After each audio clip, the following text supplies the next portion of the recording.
Jennifer গ্রাউড তিনি একজন American কণ্ঠশিল্পী, উচ্চ সঙ্গীত গেয়ে গোটা পৃথিবীকে তিনি তাক লাগিয়ে দিয়েছিলেন। তিনি কিভাবে মুসলমান হলেন আপনি জানলে অবাক হবেন। তিনি সাধারণ কোনো গায়িকা নয়। 2012 সালে আরব রাষ্ট্রের গড ট্যালেন্ট নামক গানের প্রতিযোগিতায় তিনি নাম্বার 1 হয়েছিলেন। তিনি যখন মুসলমান হলেন গোটা পৃথিবীর মিডিয়া পাড়ায় হইচই পড়ে গেল, জেনিফার গ্রাউড মুসলমান হয়ে গিয়েছে। আল জাজিরা তিনি সাক্ষাৎকার নিয়েছে, তিনাকে প্রশ্ন করেছে আপনি কেন মুসলমান হলেন। তিনি যে উত্তর দিয়েছেন অবাক হয়েছে গোটা বিশ্ব।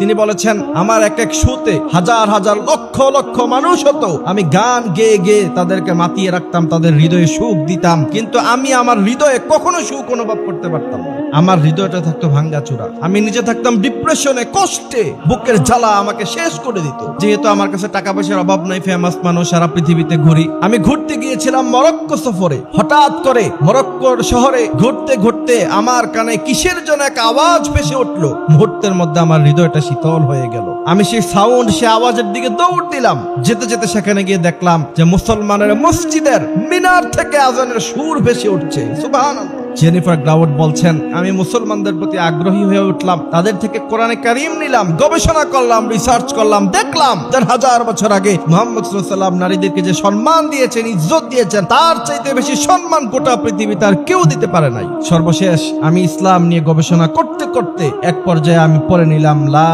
ইলাহা ইল্লাল্লাহু মুহাম্মাদুর রাসূলুল্লাহ। আল জাজিরা সাংবাদিক তিনাকে প্রশ্ন করছে পৃথিবীর কোথায় গিয়ে আপনি সবচেয়ে বেশি আনন্দিত হয়েছিলেন? আপনি তো অনেক রাষ্ট্র সফর করেছেন। তিনি এক বাক্যে উত্তর দিয়েছে পৃথিবীর কত জায়গায় আমি গেলাম, দ্বিতীয়বার আর যেতে মনে চায় নাই। মক্কায় আর মদিনায় একবার গিয়েছিলাম, আজও আমার মনে টানে আমি যেন 1000 বার মক্কা মদিনায় যেতে পারি। এই জেনিফার গ্রাউড তিনি মুসলমান হলেন। অমুসলিমেরা ইসলামের সুধা পেল, আর মুসলমানের সন্তানেরা পশ্চিমা সভ্যতার পিছনে ঘুরে বেড়াও। তোমাদের লজ্জা থাকা উচিত, তুমি মুসলমানের সন্তান।